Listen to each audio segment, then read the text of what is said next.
हम इस प्रचलन को थोड़ा कम करना चाहते हैं आउटसोर्स में, क्योंकि आउटसोर्स में 10 साल बाद किसी को ठेकेदार से धक्का लगे तो अच्छी बात नहीं है कि 15 साल बाद उसको धक्का लगे। तो हम इस प्रचलन को, आउटसोर्स के प्रचलन को, सभागार में मैं कहना चाहता हूं, अपनी आर्थिक स्थितियों के हिसाब से इस प्रचलन को हम कम करना चाहते हैं। और जिनके पास अनुभव होगा उस अनुभव के आधार पर हम थोड़ा और विचार करेंगे कि इनके लिए अनुभव के आधार पर कुछ किया जा सकता है, तो उस दृष्टिकोण से भी हम इस पर बात करेंगे। ये एक्सप्लॉयटेशन है ठेकेदारों के द्वारा, और इसके ज्यादा पैसा भी लिया जाता है, फिर उससे कमीशन काटी जाती है, लेकिन इस पर सरकार कुछ नहीं कर सकती। सरकार, अगर हम आज इस सरकार में आए हैं तो हम आउटसोर्स के माध्यम से कर्मचारियों के प्रचलन को कम करने की नीति पर ही कार्य कर रहे हैं।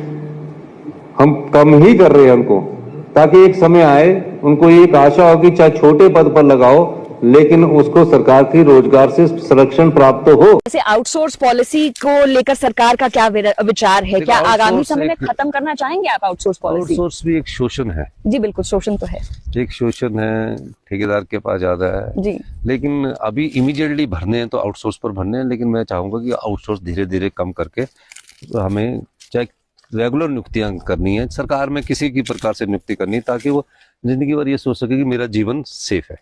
35 से 40 हजार लोग जो हैं, जो अपने भविष्य के प्रति चिंतित हैं, जिनको ये पता ही नहीं है कि 10-15 साल के बाद हमारा भविष्य क्या होना है, उसके बारे में क्या सरकार कोई ठोस नीति बनाने पे विचार रखती है? कि जब तक कोई उनके लिए कोई ऐसी नीति नहीं बन जाती, तब तक हमने इनको 750 रुपया, हमारी सरकार ने इस बार बजट में उनका मानदेय बढ़ाया। अध्यक्ष महोदय, आउटसोर्स कर्मचारियों को जो मुद्दा है काफी वर्षों से उठता रहा है, पूर्व सरकार के समय में भी, उससे पहले भी, और आज जो मेरा मूल उद्देश्य इस प्रश्न को लाने का है, उसके लिए मैं माननीय मुख्यमंत्री महोदय से ये जानना चाहता हूं कि भविष्य में इन कर्मचारियों का शोषण ना हो, क्या सरकार इनके भविष्य के प्रति चिंतित होकर उनके लिए कोई स्पष्ट नीति का निर्माण करेगी? क्योंकि आउटसोर्स कर्मचारियों में 19,000 के आसपास इन्होंने दिया है सरकार ने, लेकिन मैं समझता हूं कि अगर इसमें SMC, computer teacher, period based teacher, ऐसे सबको जोड़ा जाए जो प्रोजेक्टों में भी लगे हैं हमारे कर्मचारी, तो लगभग कोई 35-40 हजार के आसपास बनेंगी। ये तो 35 से 40 हजार लोग जो हैं, जो अपने भविष्य के प्रति चिंतित हैं, जिनको ये पता ही नहीं है कि 10-15 साल के बाद हमारा भविष्य क्या होना है, उसके बारे में क्या सरकार कोई ठोस नीति बनाने पे विचार रखती है? अध्यक्ष महोदय,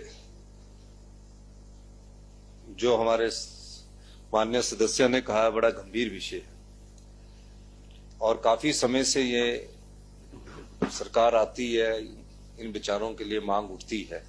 जो आउटसोर्स पर लगे हुए हमारे कर्मचारी हैं, चाहे उसमें पोस्ट ग्रेजुएशन के बाद लगे, कई कर्मचारी तो ऐसे हैं जो 8-8, 10-10 साल से लगे। यही आउटसोर्स के कर्मचारी नहीं है, कई तो ठेकेदार टेंडर करते हैं, जैसे आईपीएस डिपार्टमेंट में टेंडर होता है तो उसके आधार पर उनको ठेकेदार के अंडर रखा जाता है।